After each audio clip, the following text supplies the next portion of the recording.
Então agora a gente vai ver uma revisão dos assuntos que foram expostos em sala de aula, né, a respeito dos métodos numéricos. E esses métodos eles servem para a gente encontrar zeros de função. Algumas funções têm zeros fáceis de se determinar, outras nem tanto. A gente tem que recorrer a alguns métodos numéricos, né, aí dá um trabalhinho a mais. Então a gente sabe que uma função ela pode ter nenhum zero, pode ter 1, 2, 3, 4, por aí vai. E aqui a gente tem um exemplo de uma função com 2 zeros, uma função com 3 zeros.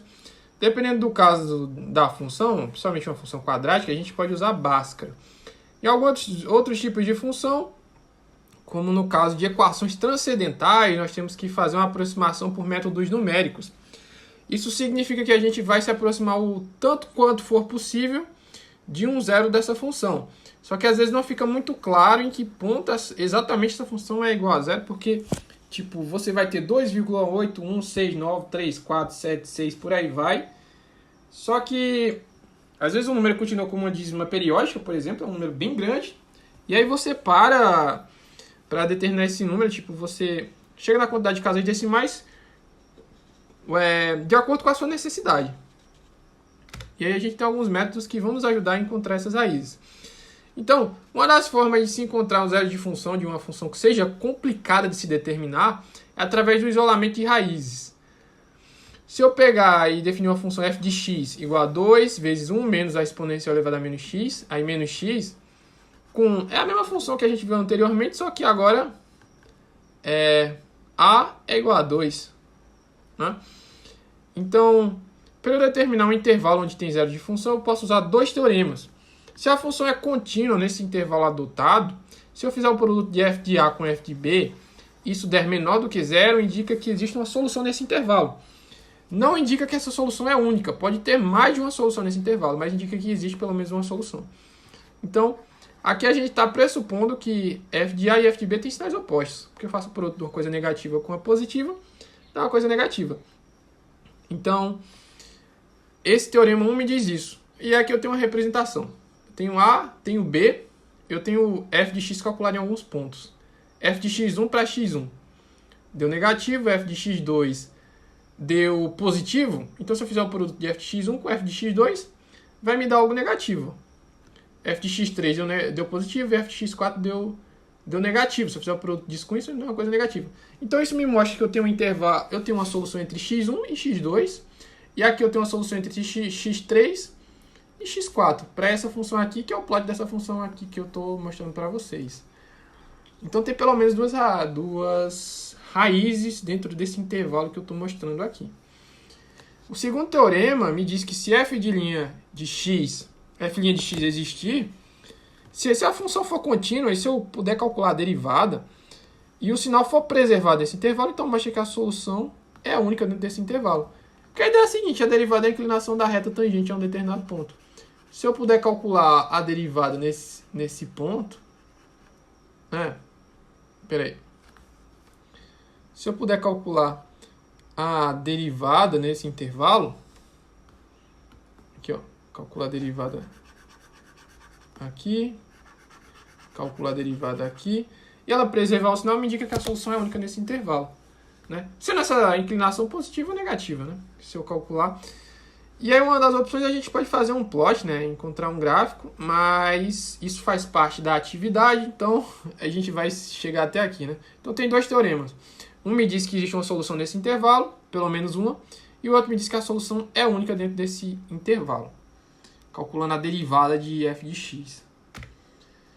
E, bom, aqui é o que foi dito anteriormente, f de x1 vezes f de x2 está menor do que zero, porque eles têm sinais opostos. Né? A mesma coisa para f de x3 e f de x4. Então isso indica que existe pelo menos uma solução nesse intervalo. Então algo que pode ser feito, que eu indico vocês a fazerem, é realizar a derivada e verificar se o sinal muda ou não nesse intervalo. Tá? E aqui é o mesmo gráfico. Mesmo gráfico, só para estar ilustrando aqui. Então vamos seguir. Então, eu tenho que recorrer a alguns métodos de refinamento, uma vez que eu já sei que a minha solução existe nesse intervalo. Então, o que eu posso fazer é chamar x barra de uma solução aproximada. E o meu resultado é suficientemente preciso quando x barra, que é a minha solução aproximada, menos x, que é a solução exata. Quando eu calcular isso aqui, o módulo disso aqui, isso aqui for menor do que a minha precisão adotada, significa que, quer dizer, foi igual à minha precisão adotada, significa que eu cheguei em um bom resultado. Ou se eu calcular f de x' e isso for menor do que a minha precisão, eu também tenho um bom resultado. Porque, no final das contas, eu quero que f de x seja igual a zero. Só que quando eu calculo f de x barra, isso aqui não vai me dar exatamente zero, vai me dar alguma coisa aproximada de zero. O ideal é que dê zero, né? Mas geralmente dá uma coisa aproximada de zero. E é isso. Então, como inicialmente a gente ainda não sabe em que ponto a função zera, mas a gente já tem uma noção, né? Vamos dizer que a gente já tem um intervalo, a gente já sabe mais ou menos. A gente já tem uma vaga noção, né? E de A e B, a gente precisa recorrer a alguns métodos numéricos para fazer um refinamento desse intervalo e poder encontrar que valor, o máximo possível que a gente consegue se aproximar desse valor. Então, eu tenho alguns métodos que eu posso utilizar. Dentre eles, eu tenho o método da bisseção, que ele se refere justamente ao quebrar um intervalo grande em intervalos menores, né? Então, a ideia é justamente que eu tenho isso aqui. Xn é igual a Bn menos An dividido por 2. E o que eu estou fazendo aqui? Ó? O que é Bn? O que é An? An é onde o meu intervalo começa. Bn é onde o meu intervalo termina. Aqui, ó. A gente pode ver isso aqui no gráfico. Começa aqui em An, termina em Bn. Eu sei que já existe uma solução nesse intervalo. Só que eu não estou exatamente nessa solução ainda. Eu estou caminhando. A minha ideia é justamente chegar nessa solução, mas eu ainda não cheguei lá. Então, o que é que eu faço? Eu quebro esse intervalo na metade e vejo se a minha solução está nessa parte que eu estou pintando de verde ou se a minha solução está nessa parte que eu estou pintando de vermelho.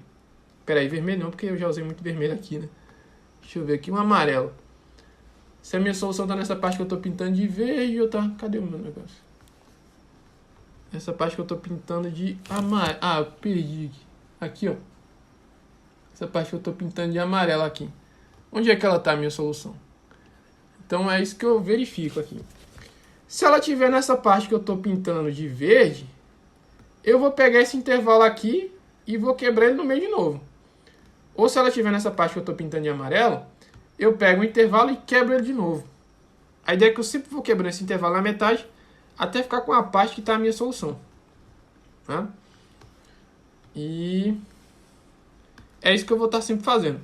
E aí como é que eu faço para verificar onde é que está a minha solução? Calculando novamente o produto pelo teorema 1. Se f de an menos 1 vezes f de xn menos 1 for menor do que zero, indica que a solução está aqui. Então eles têm sinais opostos.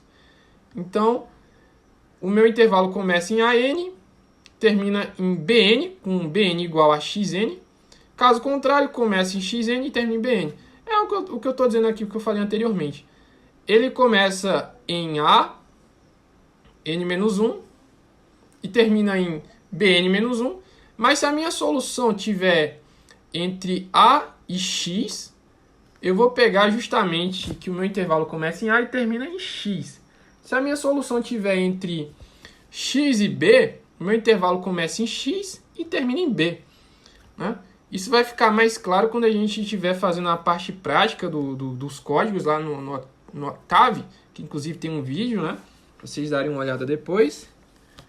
E vamos seguir, né? Então, a gente tem uma boa aproximação quando f de xn em módulo é menor do que a minha precisão adotada, o meu erro, né? Ou bn menos an é menor do que a minha precisão. Então, significa, o que é que significa isso aqui? Significa que eu cheguei tão perto do resultado. Ó, eu tenho algo assim, né? Eu tenho meu eixo x, eu tenho eixo y, e aí eu tenho a minha função, ela está passando por aqui, ó. Só que conforme eu vou restringindo esses intervalos, tem uma hora que B e A vão ter valores tão próximos que quando eu fizer a diferença com B menos A, que é justamente a minha variação, vai dar algo tão pequeno que vai se aproximar do meu nível de precisão, do meu erro, né? E é isso que eu vou fazendo aqui nesse método da bissecção. Agora a gente tem o método da falsa posição, que ele consiste justamente em ficarmos traçando retas. Onde eu tenho essa equação da reta aqui, ó. Tá vendo essa equação bonitinha aqui da reta? No ponto aplicado em x. E aí eu tenho esses dois coeficientes aqui que eu ainda não conheço. Alfa e beta. Eu posso determinar esses coeficientes, né? Atribuindo alguns valores a essa reta, eu vou encontrar eles. É isso que a gente vai ver como faz a dedução dessa equação.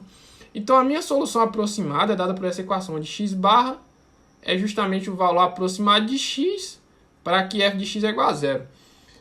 Então, os intervalos A e B são determinados da mesma forma do método anterior, ou seja, quebrando pela metade. A gente vai ver onde é que está essa solução e aí a gente vai quebrando esses intervalos pela metade. Perceba que a gente tem A, aqui tem f de A, e B, f de B. E olha só onde está exatamente a solução que eu quero. Ela está aqui, ó. E aí, para essa primeira reta, aqui é meu x barra, que é a minha solução aproximada. Se a solução não estiver aqui, eu vou ver na metade se ela está... Em que parte que vai estar essa solução. E aí eu vou cada vez mais me aproximando da solução que eu quero. E aqui a gente tem uma forma de determinar quem é alfa e quem que é beta. Se eu pegar R de x e aplicar em A, eu vou ter isso aqui. R de A é igual a alfa A mais beta. Isso aqui é igual a f de A. Uma coisa para R de B. Aí eu vou ter f de B. Se eu fizer R de B menos R de A, eu vou ter isso aqui, ó. E só fazendo o desenvolvimento, eu vou chegar aqui, alfa é igual a f de B menos f de A dividido por B menos A. Fazer a mesma coisa, algo bem parecido para determinar B, beta. Vou fazer A vezes f de B menos B f de A, ó, desenvolvendo isso aqui. Bem simples, ó, cancelo isso com isso. Isso aqui, eu achei que beta é isso aqui, ó.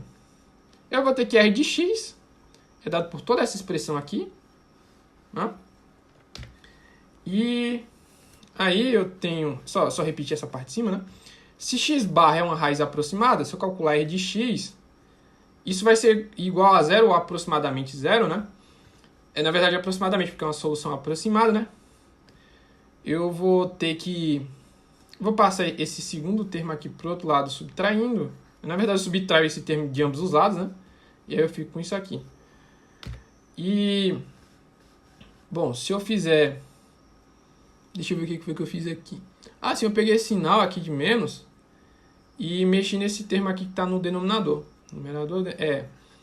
Aí, em vez de eu ter A menos B, eu vou ter B menos A. Só peguei isso aqui, joguei aqui para dentro e deu isso aqui. E agora eu posso tentar deixar o x barra em evidência, porque eu fiz isso aqui justamente para cancelar esse daqui com esse aqui.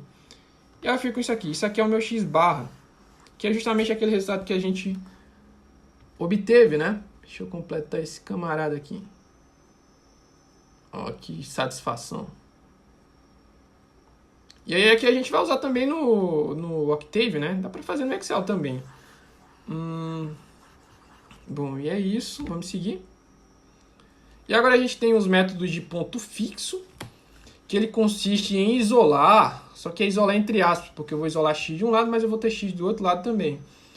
E a ideia é que eu encontre algumas funções de iteração, para através de repetições, eu conseguir encontrar o valor de x, que vai zerar o meu f de x. Então, se eu tenho essa função aqui, ó, em um ponto de zero da função, ela vai ser igual a zero. F de x é igual a zero, né, para um determinado x.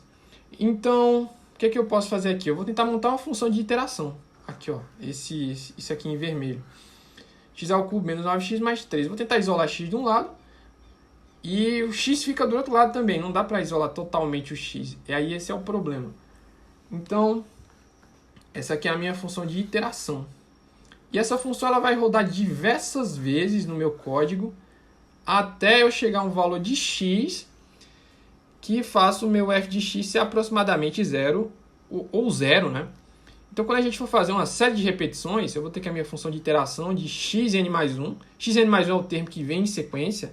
Vai ser igual a xn, que é o termo que eu estou usando no presente momento, ao cubo, mais 3 dividido por 9. Ela só está com essa estrutura aqui porque eu usei nessa equação. E aí existe um problema. Existem várias possibilidades de formas que eu posso deixar esse x isolado. Né? Isolado entre aspas. Existem várias formas.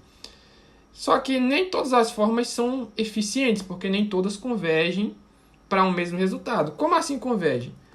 Eu quero que, depois que eu faço uma série de repetições, a minha expressão ela vá convergir para um valor numérico do meu x, onde f de x vai ser igual a zero. Só que eu tenho que ter um certo cuidado, porque dependendo da forma com que eu organizar a minha função, pode ser que esse valor não vá para esse resultado, mas ele possa divergir. E para isso nós temos uma solução que é através do teorema 1. Então, se seja essa letra aqui uma raiz da equação f de x igual a zero, isolado em um intervalo i, centrado no meu ponto de x, que é igual a zero, e eu tenho a minha função de iteração, se a minha função de iteração e a derivada da minha função de iteração são contínuas nesse intervalo, e o módulo da derivada da minha função de iteração é menor ou igual a um certo m, que é menor do que 1 para todo x pertencente a esse intervalo, e x0 pertence também a esse intervalo, meio que eu começo, porque a ideia é a seguinte, eu começo um certo valor de x0 tem que pertencer a esse intervalo, e aí quando eu calculo a derivada da minha função de iteração, tem que ser menor do que 1, né? Menor do que um certo m, menor ou igual a m e menor do que 1. E a derivada tem que existir, né? A minha função também tem que ser contínua. E através desse teorema eu posso começar a trabalhar com a função de iteração para o resultado convergir.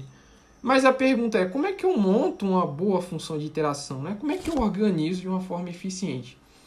E Newton pensou nisso, né? E montou seu método, que é chamado de método de Newton-Raphson. Né?